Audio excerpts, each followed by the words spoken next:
उस दिन का मंजर याद करके डर तो सोनू और बाकी सब भाइयों को भी लग रहा था, क्योंकि दीनू ने जिस अंदाज में कहानी सुनाई थी वो सारा मंजर जैसे दोबारा उनकी आंखों के सामने घटा हो, इस तरह ताज़ा हो गया था। पर बहन की बात का मान रखना भी ज़रूरी था, क्योंकि वो एक ऐसे परिवार में थे जिसमें आपसी प्यार बहुत ज़्यादा था। चाचा, ताऊ, बुआ सभी के बच्चे सगे भाई बहनों की तरह ही रहते थे। इसीलिए अपनी बहन को वो ऐसी किसी भी जगह पर अकेले भेजकर मुसीबत मोल नहीं लेना चाहते थे।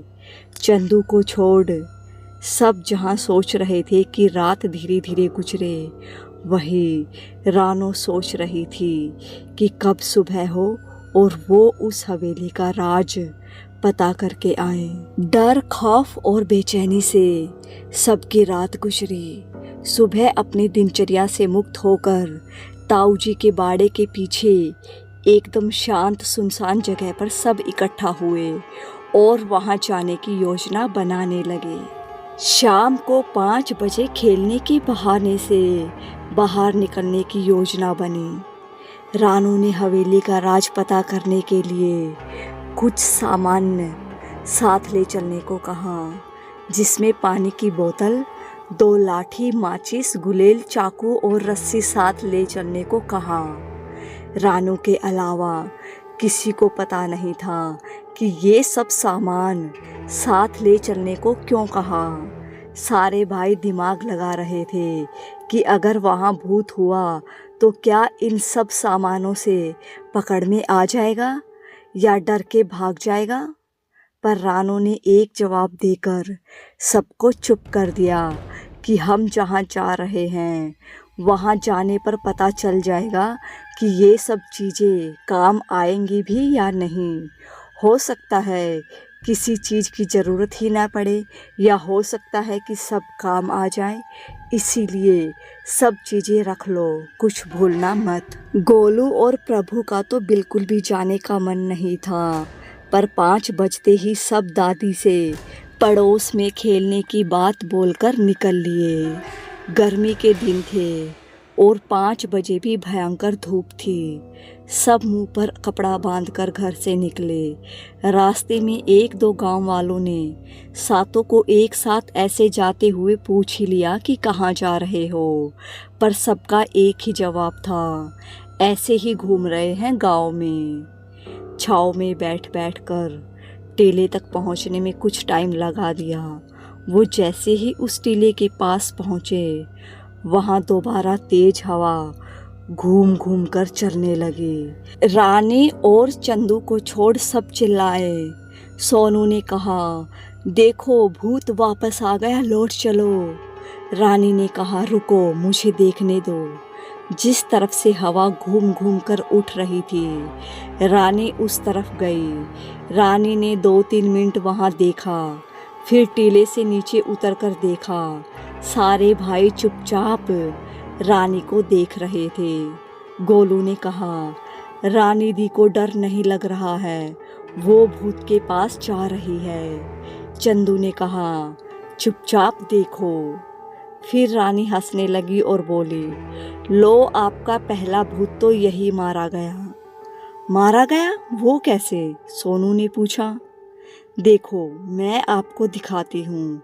रानी ने मिट्टी उठाकर उड़ाई और कहा, देखो ये मिट्टी किस तरफ जा रही है।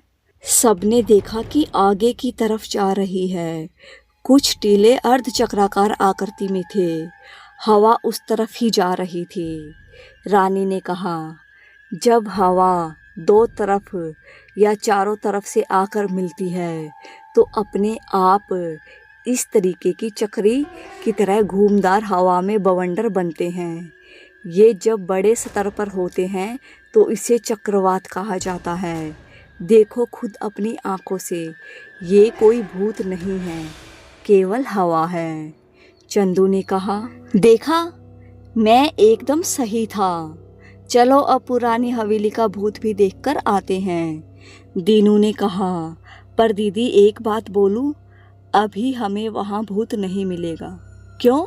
आपको नहीं पता कि भूतों की शक्तियाँ रात में ज़्यादा ताकतवर होती हैं और रात में ही वो बाहर निकलते हैं। अच्छा, तो इस हिसाब से तो वो हमें पुरानी हवेली में ही मिलना चाहिए। बेचारा भूत इतनी गर्मी में कहीं घूमने थोड़ी ही गया होगा, वो तो रात को ही निकलेगा ना। और वैसे भी इतना तो तुम्हें भी पता होगा कि भूतों के बारे में कहा जाता है कि वो एक ही जगह पर रहते हैं। और वैसे अगर तुम चाहो कि मैं रात के 12 बजे आऊं तो मैं उसके लिए भी तैयार हूँ। अरे नहीं नहीं रानी दी, ये तो पागल हैं, आप इसकी बात पर ध्यान मत दो। कल रात भी दीनू और प्रभु ने ही बात बढ़ा दी थी। आप चलो, अब कोई कुछ नहीं बोलेगा, राजू ने कहा। चलो जल्दी अब आगे। वैसे भी हम वहाँ हवेली का राज पता करने जा रहे हैं। उसके लिए दिन या रात की ज़रूरत नहीं है, वहाँ जाना जरूरी है, रानी ने कहा। टीले के बाद शमशान था जहाँ पर आज किसी को नहीं जलाया गया था, पर वहाँ कुछ हड्डियाँ आज भी पड़ी थी। चारों तरफ सूनापन, सूखे पेड़ पौधे, उदासी और दुख का माहौल। उस माहौल को रानी ने देखा और कहा, यहाँ आते ही सबका मन दुखी और उदास हो जाता होगा, क्योंकि शमशान एक नकारात्मक ऊर्जा और नेगेटिव एनर्जी की जगह है। क्योंकि हर व्यक्ति यहाँ दुख लेकर ही आता है और दुख लेकर ही जाता है, जो हमारे अंदर भी नेगेटिव विचार भर देती है। इसीलिए चलो यहाँ से। इसके बाद सब हवेली की तरफ चल दिए। हवेली पहुँचने के बाद रानी ने देखा कि हवेली सच में फिल्मों में दिखने वाली भूतिया हवेली की तरह है। रानी ने दीनू से कहा, अब तुम बताओ, तुम्हें कहाँ से आवाज़ आई और कहाँ से क्या हुआ? तब दीनू ने सब बताया। रानी ने कहा, कौन मेरे साथ हवेली में अंदर चलेगा? चंदू के अलावा किसी ने भी हाँ नहीं किया। तब रानी ने कहा, मैं उम्मीद करती हूँ सब मेरे साथ ही चलेंगे। गोलू, लाओ मुझे लाठी दो। चंदू, तुम ये चाकू पकड़ो, और सोनू भैया आप ये दूसरी लाठी, और गोलू प्रभु, तुम गुलेल चलाने में एक्सपर्ट हो तो तुम ये ले लो। सोनू ने बोला, तुम सबको इस तरह से ये सब चीज़ें ऐसे दे रही हो कि जैसे तुम्हें पता है कि अंदर हवेली में क्या है और उसका सामना करने में ये सब चीज़ें हमारे काम आएंगी। हाँ भैया, जो जगह आपके लिए भूथा होती है, कभी कभी किसी के लिए वो जगह स्वर्ग होती है। इसीलिए कह रही हूँ, अब चलें। और हाँ, नीचे पैर रखने से पहले देख लेना कि कहीं कोई सांप का बिल ना हो। कोई भूत का तो पता नहीं, पर वो नुकसान जरूर पहुंचाता है। इतना कहकर रानी सबसे आगे चल रही थी, जमीन पर पत्तों को लाठी से साफ करते हुए और जमीन को दबाते हुए वो चल रही थी। हवेली में जाकर उन्होंने देखा कि हवेली के कुछ कमरे सही सलामत थे। रानी उस तरफ बढ़ी, सब चुपचाप उसके पीछे थे। एक कोने में सुनसान सी जगह थी। उस सुनसान सी जगह पर जमीन के नीचे सीढ़ियां जा रही थी और जहां दिन में भी बहुत ज़्यादा अंधेरा था। रानी उस तरफ बढ़ी। अचानक दूर से किसी के पत्तों में खुसने की आवाज़ आई। कोई भूत का नाम लेता इससे पहले ही गोलू ने कहा, नेवला है भैया। रानी ने कहा, फिर तो सांप से डरने की कोई बात नहीं। आगे जब वो उस अंधेरी सी जगह पर पहुँचे तो किसी की रहस्यमयी हंसी वापस आने लगी।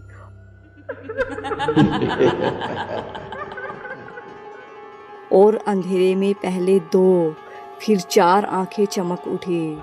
उस दृश्य को देखते ही रानी सहित सब डर के मारे वहां से भागे। गोलू सबसे पीछे था, वो गिर गया। रानी ने उसे जल्दी से उठाया और सब हवेली से बाहर आए। सबके दिल डर के कारण जोर जोर से धड़क रहे थे। सब भागने वाले थे, पर रानी ने सबको रोका और कहा, रुक जाओ, वहाँ भूत नहीं है। अरे दीदी, अभी तो हमने अपनी आंखों से देखा कि वहाँ वहीं डरावनी हंसी और वो खतरनाक भूत की 4 आंखें थी, राजू ने कहा। रानी ने कहा, डर तो मैं भी गई थी, पर वो अचानक ऐसा दृश्य देखने से डरना स्वाभाविक है, और फिर सब एक साथ डरते हैं तो दिमाग काम करना बंद कर देता है। इसलिए मैं भी वहाँ से भागी। अब लौट चलते हैं दी, प्रभु ने कहा। नहीं, अब तो सच मेरे सामने आ गया है, मुझे बस तुम्हें दिखाना है।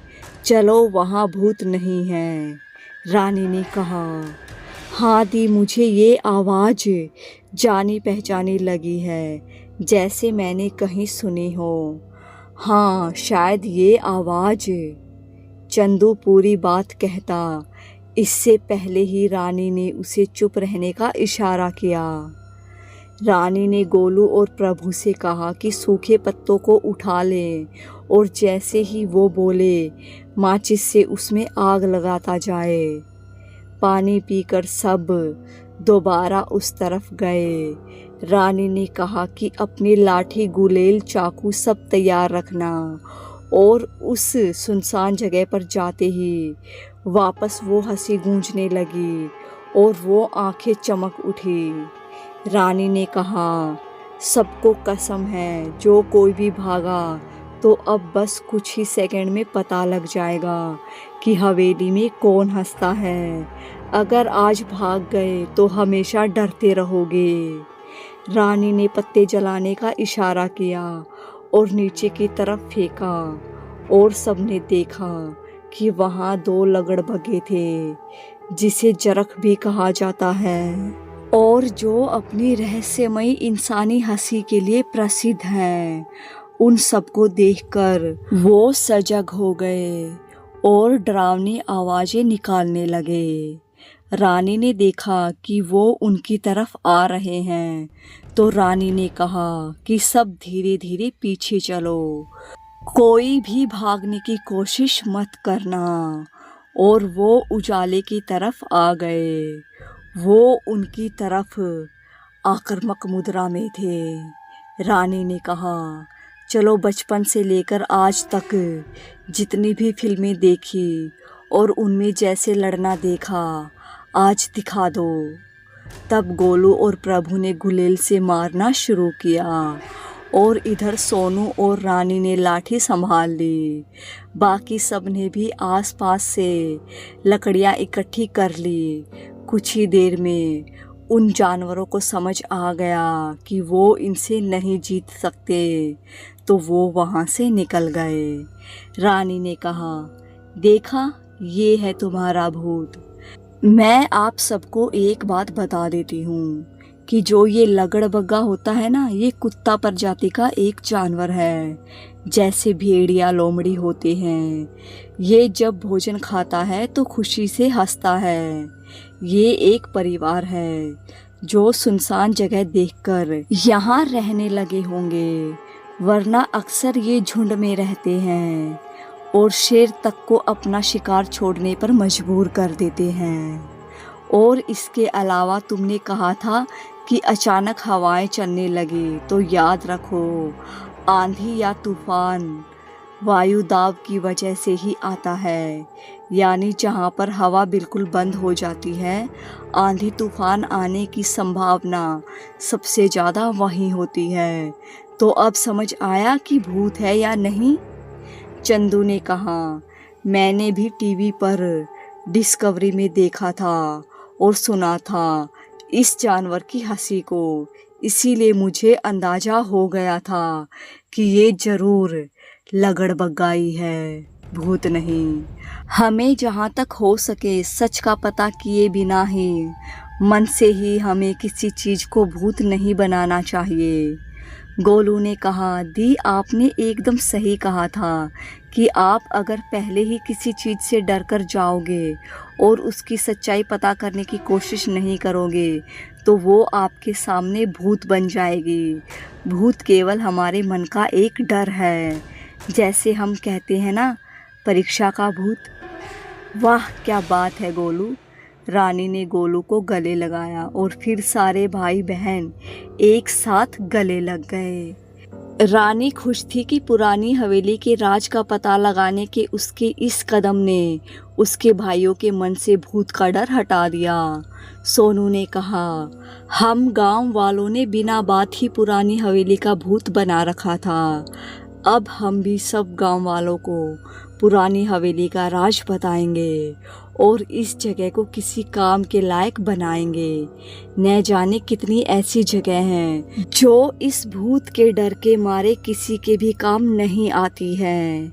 आज सूरज ढल रहा था, पर उन सब के लिए एक नया उदय था। कहानी आगे जारी रहेगी।